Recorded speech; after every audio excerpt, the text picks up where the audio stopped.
하나님 말씀을 봉독합니다. 누가복음 19장 41절에서 44절을 교독합니다. 가까이 오사 성을 보시고 우시며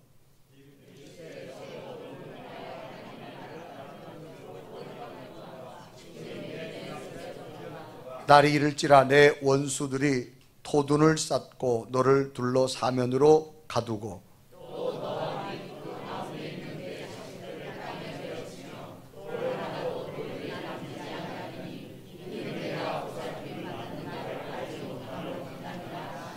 아멘.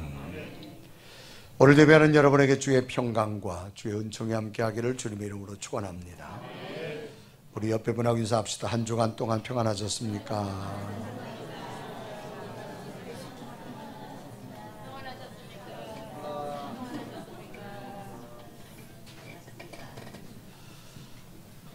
우리는 요즘을 로봇 시대라고 하는 그런 단어를 많이 사용하게 되어집니다. 사람들이 해야 될 일들이 이제는 로봇들이 많은 부분의 영역을 차지하고 있음을 봅니다.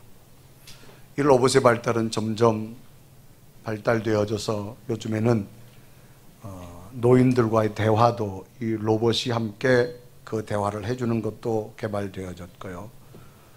각종 안내 활동들, 이제는 직접 로봇이 새로운 회의장으로 사람으로 안내하게 되어지는 그런 안내자 역할도 로봇이 하게 되어져서 인간들이 해야 될 역할들을 많이 빼앗아가는, 차지하는 그런 시대가 되어져 버렸습니다. 앞으로 더 많은 부분에 아마 이 로봇들이 참여 현상이 일어날 것으로 보여지는데요. 아마 이런 것도 되어질 겁니다. 앞으로는 대한민국 남자라면 해야 될 국방의 의무, 아들을 군대에 보내야 될 그 부모의 마음도 있지만 혹 앞으로는 로봇 하나 사가지고 아들 군대 갈 대신 로봇을 보내는 거예요.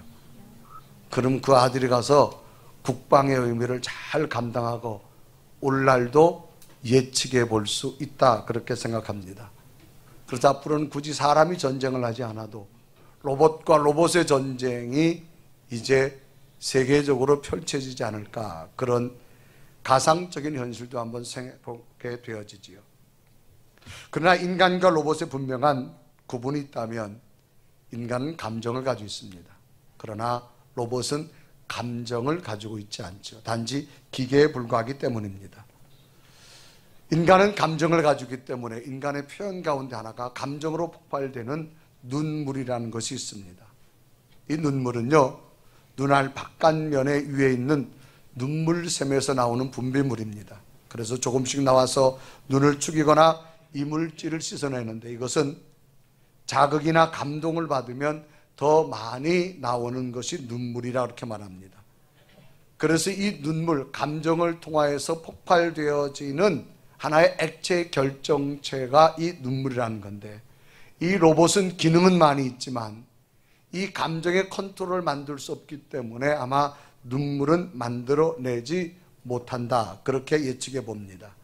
이 인간만이 가지고 있는 이 감정의 표현, 눈물의 모습, 이 눈물은 기쁨의 눈물도 내고 감격의 눈물도 되는 반면 또 이 눈물은 슬픔의 눈물이 되어지고 아픔과 절망의 눈물이 되어질 수도 있습니다. 오늘 성경 본문은 하나님의 아들이시면서도 인간적인 모습으로 나타나신 예수님의 눈물, 예수님이 울고 계시는 모습을 설명하고 있습니다. 오늘 본문 41절과 44절은 예수님께서 예루살렘 성을 바라보시고 슬퍼하시며 울고 계시고 탄식하시는 모습으로 소개합니다. 당시 유대인들의 삶의 터전은 예루살렘입니다. 예루살렘 성전 중심입니다. 그래서 평화의 도성이라고 부르고 굉장히 화려하게 황금으로 그 돔을 만들게 되어집니다. 이 유월절 잔치로 수많은 인파가 모여든 예루살렘 성입니다. 사람으로 붐비고 겉모양의 화려함을 나타내는 예루살렘 성을 예수님께서 직접 바라보시고 그 성을 향하여 외친 메시지가 오늘 성경에 나옵니다. 그런데 주님은 이 예루살렘 도성을 바라보시고 통곡하십니다. 그리고 슬픔의 눈물을 흘리시게 되어집니다. 오늘 누가복음 19장 41절에 기록하죠. 가까이 오사 성을 보시고 우시며 그랬습니다. 이 축제와 감격이 있는 이 6월절에 이 예루살렘 성을 보신 주님께서는 오히려 통곡을 하시며 그 성을 보시고 우셨다, 눈물을 흘리셨다라고 성경은 기록합니다. 왜 주님께서는 눈물을 흘리셨을까요? 다른 사람들은 당시 6월절에 큰 행사로 온 민족이 지키는 이 절기로서 기쁨과 축제가 되어지는데 주님은 슬픔을 억제하지 못하고 왜 우셨을 거라는 겁니다. 결국 예수님께서는 예루살렘의 도성을 보고 우셨다는 것은 그 성 안에 있는 백성들을 보고 우셨다, 그런 의미를 가지고 있습니다. 그래서 예루살렘아 예루살렘아 하며 부르신 것은 하나의 건물을 지칭하는 것이 아니라 이스라엘 민족을 부르는 주님의 애달픈 사랑의 메시지가 담겨져 있는 것을 의미합니다. 주님의 입술에 희망과 축복의 메시지가 나와야 함에도 불구하고 오히려 눈물을 흘리시는 주님의 모습은 무엇 때문에 그렇게 하셨을까를 생각해 보면서 오늘 우리들의 모습은 주님 앞에 웃는 자의 모습일까? 아니면 주님께서 우리를 보시고 웃으실까? 우리는 스스로 질문해 보면서 여러분들의 믿음을 보시고 저의 믿음을 보시고 눈물이 아니라 웃으시는 예수님이 되기를 바랍니다. 그러면 왜 예수님께서는 그 예루살렘을 보고 울으셨을까? 그 말이에요. 첫째는 본질을 잃어버렸기 때문에 주님께서는 울으셨다, 그렇게 말합니다. 주님께서는 신앙의 본질을 잊은 백성들을 보고 우셨습니다. 예루살렘 성전, 하나님께서 수천 년 동안 택하신 약속의 공동체를 상징하지요. 그곳에서 다윗과 솔로몬 왕궁이 이루어졌고 성전을 통해 하나님의 선민들에게 하나님은 늘 기쁨과 영광이셨습니다. 이런 예루살렘 성전이 유대 종교자들의 타락으로 말미암아 신앙의 본질을 잃어버려서, 그래서 주님께서는 이 강도의 구려를 만들었다고 지적합니다. 누가복음 19장 45절과 46절은 기록하죠. 성전에 들어가사 장사하는 자들을 내쫓으시며 그들에게 이르시되 기록된 바 내 집은 기도하는 집이 되리라 하였거늘 너희는 강도의 소굴을 만들었도다 라고 말합니다. 예수님께서는 6월절을 지키기 위해서 예루살렘 성에 입성하셔서 첫 번째 행하신 일을 기록한 내용인데, 예루살렘 성전을 방문하면서 그 성전에 장사하는 사람을 다 내쫓는 책망을 합니다. 그래서 45절에 말하죠. 성전에 들어가서 장사하는 자들을 내쫓으시며 라고 성경 45절은 기록합니다. 내쫓았다라고 말합니다. 당시 사람들은 예수님께서 이제 6월절을 지켜 예루살렘 성에 올라오시면 예수님이 위대한 선포를 할 거다. 그 선포가 뭐냐? 나는 이제 로마를 꺾고 유대의 온 나라의 진정한 왕이 될 것입니다. 정치적인 왕으로 선포할 걸 기대했습니다. 그런데 달리 예수님께서 예루살렘 성전에 올라오시면서 그런 선포를 하지 않습니다. 주님께서 먼저 가장 하신 것은 성전의 장사꾼들을 내쫓는 일을 하기 시작합니다. 왜 주님께서는 정치적인 메시지를 선포하지 않고 성전에 있는 장사꾼들을 내쫓게 되어졌을까? 그것은 당시 성전이 성전으로서의 본질을 잃어버렸기 때문이었습니다. 당시 성전은 하나님이 구별된 곳이로서 경건과 하나님의 영적 만남이 제사의식 예배가 이루어지는 것이었습니다. 이곳은 바로 기도하는 곳이었습니다. 그런데 그 성전의 본질을 잃어버렸다고 말입니다.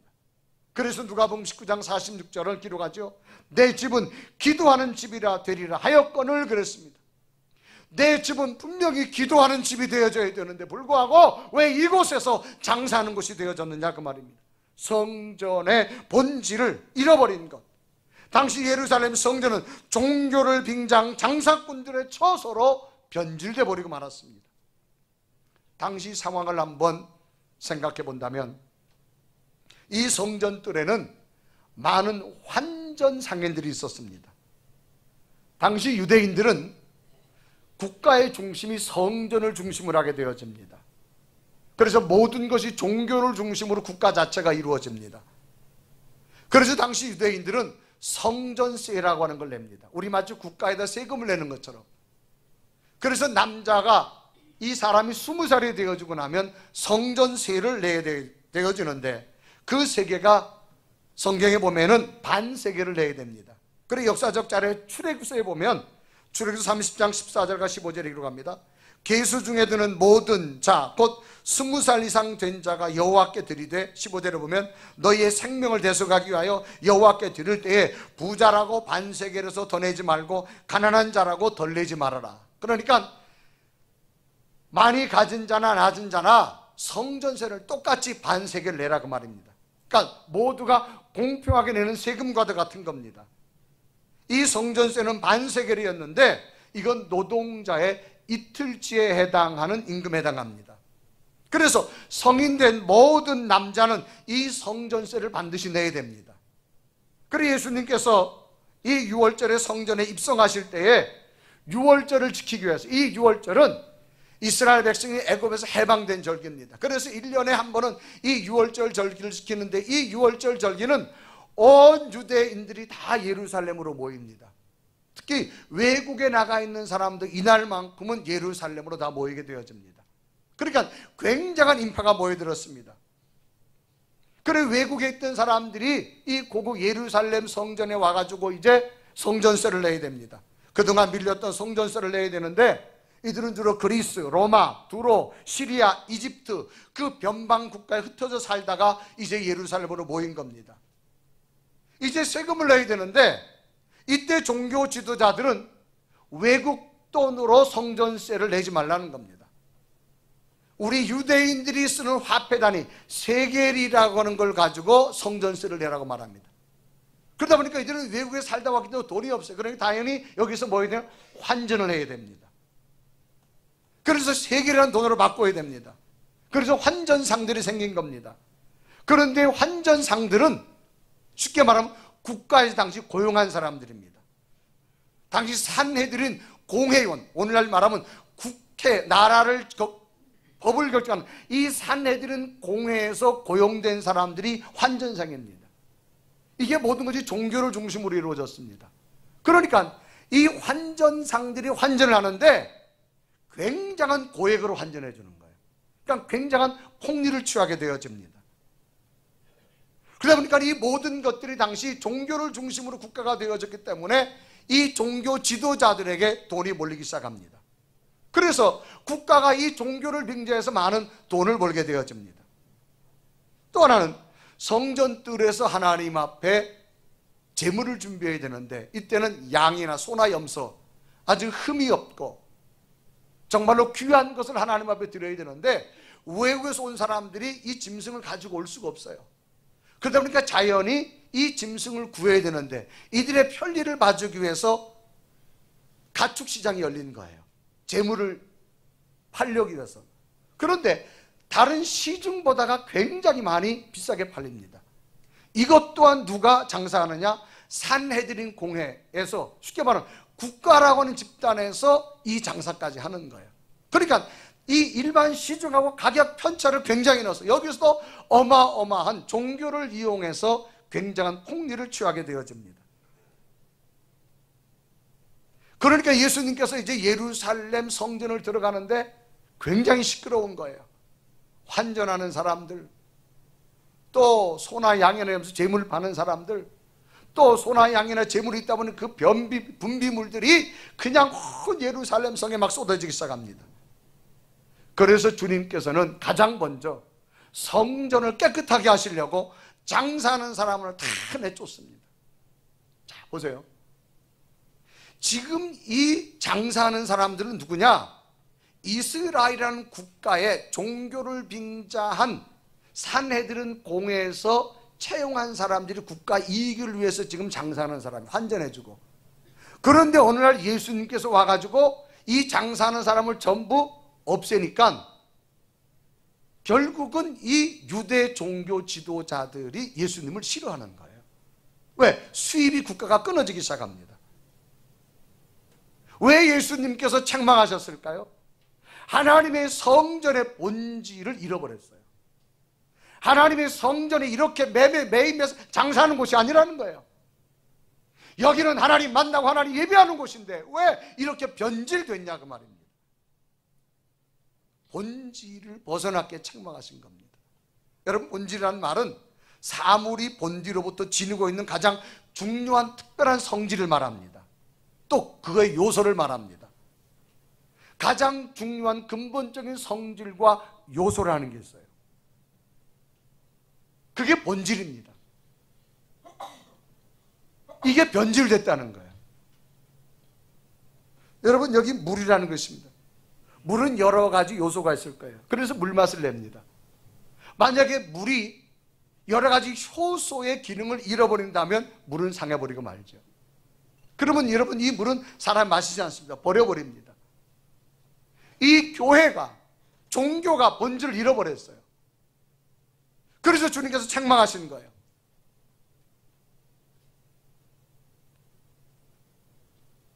금이나 보석이 중요하며 최고의 가치로 인정받는 것 중 하나는 뭐냐? 본질이 변하지 않기 때문입니다. 그래서 우리가 금을 사다 보면 뒤에 확인을 꼭 해주죠. 99.9999 100%는 안 되나 봐요. 그렇게 해서 확인을 해줍니다. 그래서 금이란 성질이 절대로 변하지 않는다고 말합니다. 만약에 금이 성질이 변한다라고 하면 그것은 그만한 가치를 인정받지 못할 거예요. 지금도 세계의 모든 금융 통화는 금을 중심으로 이루어집니다. 각 나라가 달러를 얼마나 비축하느냐가 더 중요한 것이 아니라 금을 얼마나 더 많이 가지고 있느냐가 더 중요하다는 겁니다. 그래서 금을 통해서 모든 통화량이 거래하게 되어집니다. 그런데 우리나라 역사 자료에 보니까요, 일본이 우리나라를 압제할 때 우리나라에서 금을요 250톤을 캐가지고 갔답니다.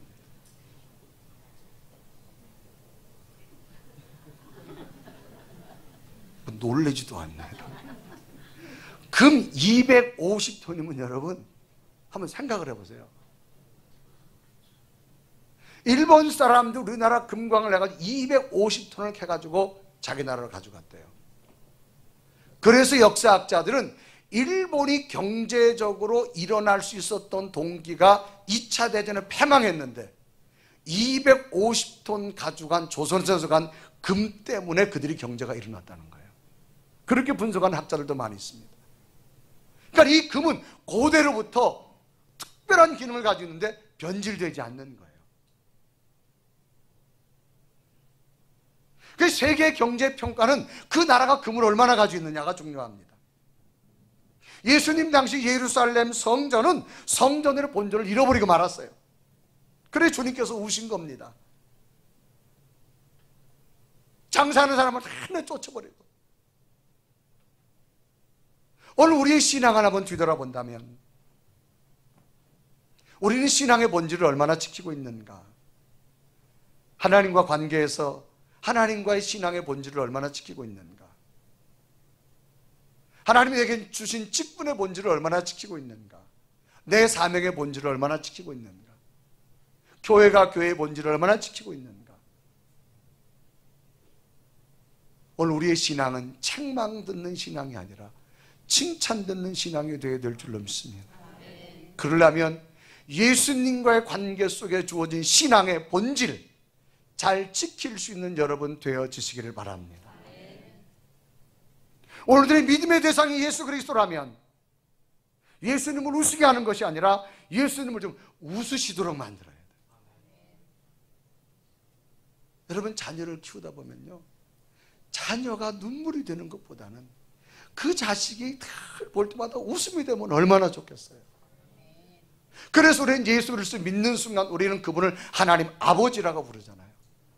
여러분들을 보실 때마다 주님이 좀 웃으실 수 있는 믿음에 도전하기를 바랍니다.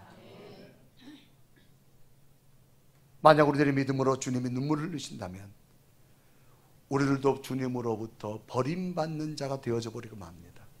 그래 결국 AD 70년경에 이 본질을 잃어버린 이 예루살렘 성전은 다 파괴되고요, 유대인들은 전쟁에 패해가지고 나라를 잃어버린 2000년 동안 나라를 잃어버리는 자가 되어져 버리고 맙니다.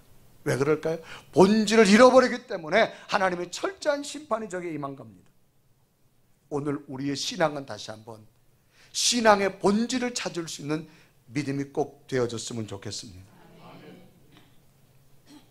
어느 글에 보니까 미국에 관한 이야기예요.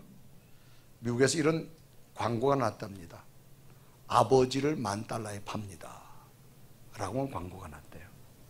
내용인즉 아버지가 수년 전부터 중풍과 치매로 병석에 누워 있습니다. 그동안 많이 수발했지만 너무 힘든 거예요.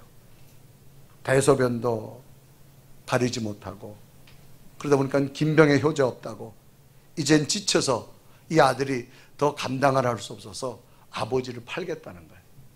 그래서 $10,000에 사가지고 가라고 하는 광고를 냈어요. 그런데 어느 날 이 광고를 보고 그 아버지를 $10,000에 사겠다는 사람이 전화가 온 거예요. 그러니까 이 사람은 내가 우리 아버지를 설명하지 않았느냐, 간호하기 정말 힘든데 그래도 사가겠느냐? 사가겠다는 거예요. 그러면 일주일간 한번 더 생각해봐라. 후회하지 말고. 일주일에 전화가 왔어요. 내 아내와 깊이 상의했는데 당신이 팔려고 하는 아버지를 저희 부부가 사가겠습니다. $10,000를 내고. $10,000면 우리 하나로 얼마 정도 될까요? 네? 돈을 초월해 사시는 여러분, 1,000만 원이 넘는 돈이에요. 그것도 병든 아버지를 간호하려고. 그래서 물었어요. 그럼 당신은 왜 굳이 이 힘든 우리 아버지를 사가려고 하느냐? 네, 저와 제 아내는 고아원에서 자랐습니다. 아버지의 얼굴과 엄마의 얼굴을 본 적이 없어요. 저의 부부의 평생 소원은 아버지를 한번 불러보는 게 소원이고 엄마란 말을 한번 불러보는 게 소원이에요. 그런데 저희들은 부를 수 없어요. 그런데 당신의 아버지를 판다라고 하니 그 아버지를 사서라도 병들었다 할지라도 제가 잘 보살피고 공양하고 사랑해서 제가 평생의 소원인 아버지라고 부르겠습니다. 그러면서 당신의 아버지를 살려고 한다는 거예요. 그럼 그러냐고. 그럼 돈을 가지고 어느 주소로 오라고. 그래서 젊은 부부가 자동차를 몰고 그 주소를 찾아가는 겁니다. 근데 주소를 찾아갔는데 이상해요. 굉장히 지역이 어마어마한 좋은 집들이 있는 지역으로 주소지에 들어가는 거예요. 이상하다. 주소를 잘못 아니에요. 그래서 정해진 번지에 딱 가보니 대문 자체가 굉장히 커요. 그래서 띵동 누니까 이 집에서 아버지를 판단을 그랬다는 거예요. 그게 문이 쫙 열려요. 대문이 열리고 자동차를 타고 가도 한참 들어가는 거예요. 좋은 집이요, 안 좋은 집이요? 아니 여러분, 대문을 열고 자동차를 타고도 한참 들어간다니 여러분. 우리는 누르면 바로 나오잖아요. 이 부부가 의아한 거예요. 그래가지고 안을 들어가 보니까 웬 한 분이 나오는 거예요. 한 분이 나오는데 연세가 드신 분이에요. 그래서 내가 이렇게 해서 광고 낸 집이 맞냐는 광고를 본인이 광고를 냈다는 거예요. 연세 드신 어르신이에요. 아니 광고를 보고 이제 사러 왔다고 돈을 이제 $10,000을 주는 거예요. 그래서 정말 사가겠느냐? 다시 한번 좀 생각해 봐라. 다시 한번 생각해 봐라. 그래도 사가겠다는 겁니다.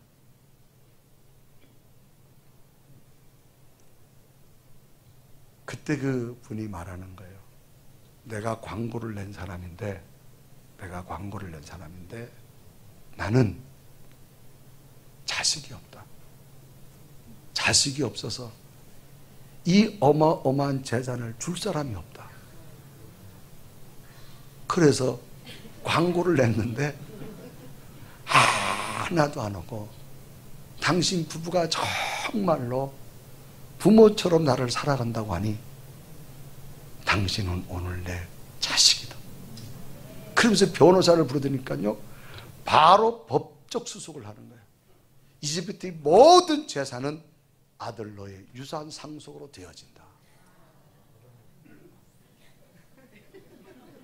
여러분, 신앙생활 하다 보면 본질을 지키기가 어려워요. 그래도 여러분 끝까지 본질을 지키세요. 하나님의 은혜의 날이 여러분에게 임할 줄로 믿습니다. 때로는 요롱피기도 하고 이렇기도 하고, 여러분 신앙의 본질, 예수 그리스도가 나의 구원자라는 본질을 갖고 살아가는 여러분 되기를 바랍니다. 두 번째로 왜 주님께서 주셨을까? 저들이 알지 못했다고 말합니다. 예수님께서 이스라엘 백성들이 너무나도 변질되어져서 자신이 진정한 구원자란 사실, 메시아란 사실을 알지 못하는 것 때문에 너무나 답답한 마음으로 우셨어요. 그래서 오늘 41절과 42절에 기록하지요. 가까이 오사 성을 보시고 우시며 그랬어요. 이르시되 너도 오늘 평화에 관한 일을 알았더라면 좋을 뻔하였거니와 지금 내 눈에 숨겨졌도다 그랬어요. 오늘 평화에 관한 것을 내가 알았더라면 그렇게 말합니다. 즉 평화에 관한 일들을 알지 못하고 있는 이스라엘 백성들을 안타까워하고 있는 주님의 모습이죠. 그렇다면 평화에 관한 일이 뭘까? 이 평화, 원어에 보면 에이렌이라는 단어입니다. 히브리어는 샬롬이라는 단어를 씁니다.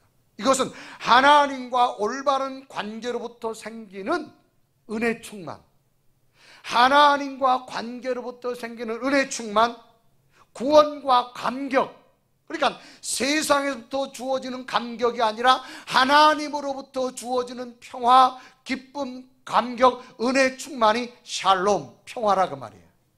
그러니까 너희들이 지금 나로 말미암아 만들어지는 이 구원의 감격을, 이 평화의 기쁨을 잃어버렸다 이 말이에요. 이 구원의 감격에 관한 걸 너희들이 알지 못했다 그 말입니다. 하나님께서는 인간 사이를 화목에 하시려고 오신 예수 그리스도, 수많은 사역과 가르침을 통해서 예수 그리스도의 본질을 소개합니다. 구원자로 오셨고 예수 그리스도를 만남으로 환희와 감격과 기쁨이 우리에게 찾아오는 것, 이것이 바로 주님의 본질이요 주님의 평화인 겁니다.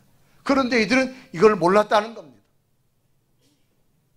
그래서 불행하게도 백성들이 이런 사실을 알지 못했습니다. 그래서 예수님을 거역하고 심지어는 십자가에 못 박혀 죽는 행위까지 합니다. 결국 이 구원의 진리를 알지 못하여서 내 눈 속에 숨겨졌단 말을 씁니다. 그래서 누가복음 19장 42절에 이르시되 너도 오늘 평화에 관한 일을 알았더라면 좋을 뻔하였거니와 지금 내 눈에 숨겨졌도다.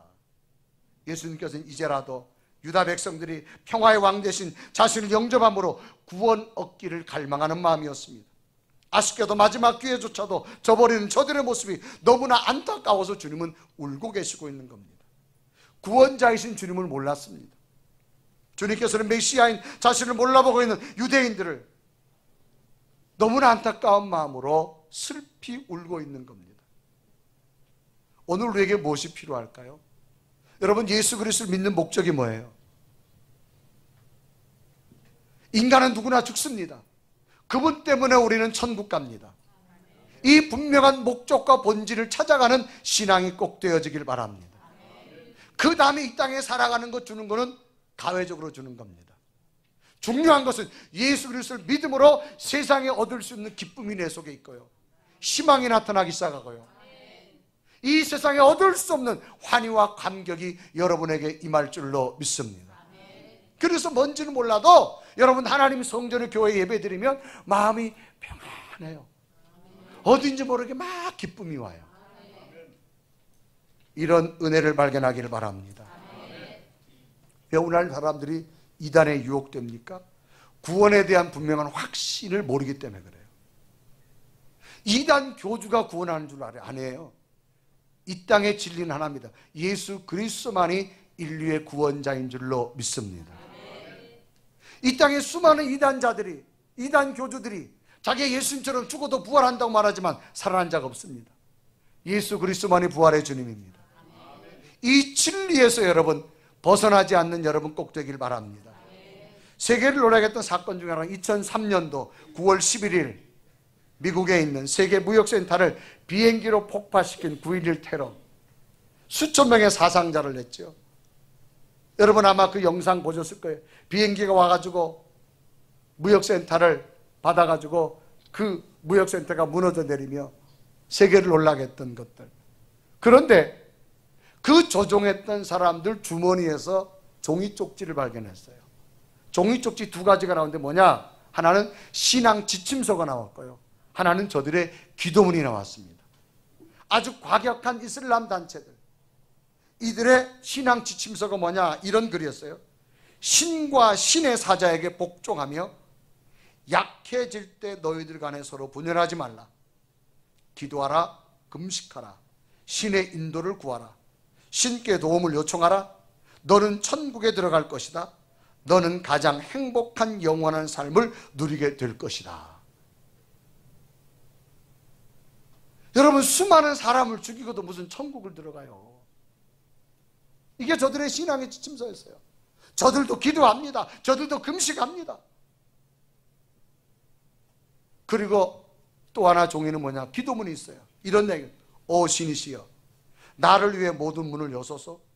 기도를 들으시고 구하는 자들에게 응답하시는 신이시여, 내가 당신의 도움을 구합니다. 내 생명을 당신의 손에 의탁합니다. 이 편지의 기도문을 읽고 비행기를 탑승했다는 거예요. 여러분, 이건 신앙이 아닙니다. 거짓 종교입니다.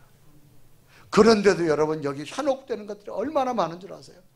우리 주변에 가만 보세요. 여러분, 이단들이 얼마나 많은지 몰라요.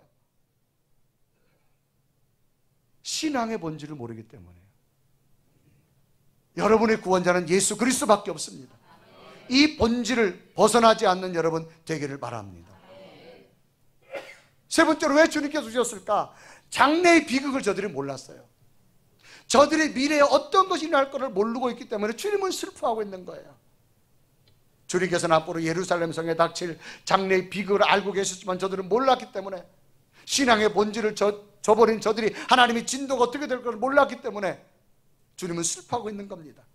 그래 누가복음 19장 43절과 44절에 이루어가죠. 날이 이를지라 내 원수들이 도튼을 쌓고 너를 둘러 사면으로 가두고, 44절을 보면 또 너와 및 네 그 가운데 있는 자식들은 땅에 메어치며 돌 하나도 돌 위에 남지 아니하니 이는 내가 보살핌 받는 나를 알지 못함을 인함이라 그랬어요. 너희들이 신앙을 버렸기 때문에, 신앙의 본질을 버렸기 때문에 하나님께서 결국 이 예루살렘 성을 다 멸망시키고 너희 자녀들도 둘러매칠 거라고 말합니다.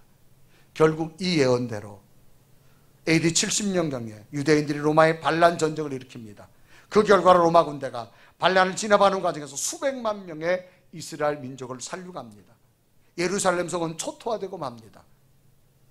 유대 역사학자 요세푸스가 말합니다. 예루살렘 성이 얼마나 무너졌는가 하면 사람들이 쟁기질을 하고 거기다 농사를 지을 정도로 돌 위에 돌 하나 남지 않고 완전히 멸망해버렸다고 말합니다.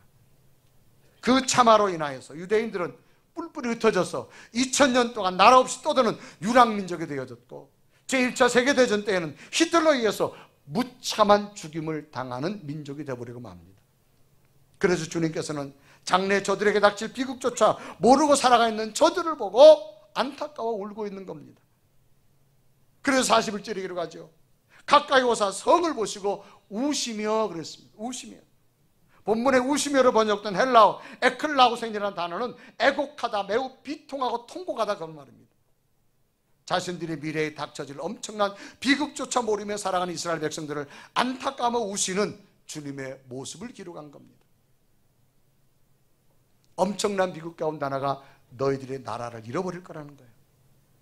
우리들의 삶과 신앙의 터전인 국가를 잃어버린다고 하는 것, 엄청난 비극 중에 하나입니다. 이런 모습은 우리 민족도 겪었습니다. 내일이 광복 71주년입니다. 나라를 잃어버렸던 36년의 세월, 모든 것을 잃어버리게 되지요. 주권도, 영토도, 자유도, 문화도, 심지어는 이름마저도, 우리의 신앙마저도 모든 것을 식민지에 빼앗겨버리고 맙니다. 요즘 지구상의 많은 국가들에게 큰 문제로 대두되는 문제가 난민 문제입니다. 자신들의 국가를 떠나서 살아갈 수밖에 없는 난민들의 모습, 참으로 안타까운 모습 중에 하나지요. 이 난민들에게 소중한 것은 정착할 터전의 땅을 찾는 겁니다. 그 망망대해 배, 조그만 배 수천 명이 타가지고 배가 언제 가라앉을지도 모르는, 어딜 가도 자신들을 보호해줄 곳이 없는 이들 정처 없이 떠돌아다니는 비극의 모습, 이 조국과 국가의 소중함을 다시 한번 느끼게 되어집니다.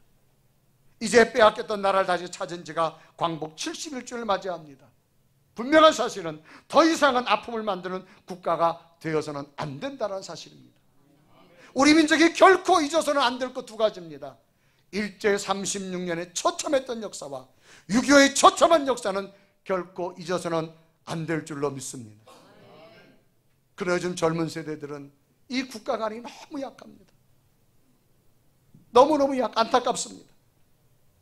하나님 주신 이 대한민국의 국가를 깊이 잘 살게 만드는 우리들의 모습이 되어져서 우리들의 후손들에게도 위대한 국가로 물려줘야 될 줄로 믿습니다. 주님의 눈물은 결국 하나님을 떠나서 신앙의 본질과 성전의 본질을 잊어버리고 진정한 메시아인 예수 그리스도를 알지 못하고 믿지 못했던 저들의 모습과 후에는 국가의 미래에 엄청난 비극이 올 것조차 모르고 있는 저들을 보고 우시게 되어진 겁니다. 오늘을 살아가는 여러분, 오늘 주님께서는 우리의 신앙의 모습을 보신다면 우실까요? 웃으실까요? 웃음일까요? 눈물일까요? 저는 여러분에게 권면합니다. 여러분들의 믿음 생활을 보고 주님께 좀 웃으셨으면 좋겠어요. 참 믿음 생활 잘한다. 참 믿음 생활 잘한다. 그저 주님께서 여러분을 보실 때마다 아이고 뭐 이렇게 웃는 주님을 만드시기를 바랍니다. 아이고 저러면 안 되는데, 저러면 안 되는데, 우는 예수님 만드시 마시고 다시 한번 우리 신앙의 본질을 찾으셔서 예수 그리스도만이 구원자입니다. 앞으로 다가올 미래의 저주와 패망이 아닌 하나님의 약속이 더 이루어지는 여러분들의 신앙의 미래가 되기를 주님의 이름으로 축원합니다. 우리 고백하며 찬양할까요? 우리의 모든 행실을 주님 연약했지만 부족했지만 기억하지 마시고 이제 나를 다시 한번 생명의 주님 앞에 바른 길을 인도해 주기 원합니다. 우리 고백하며 찬양합니다.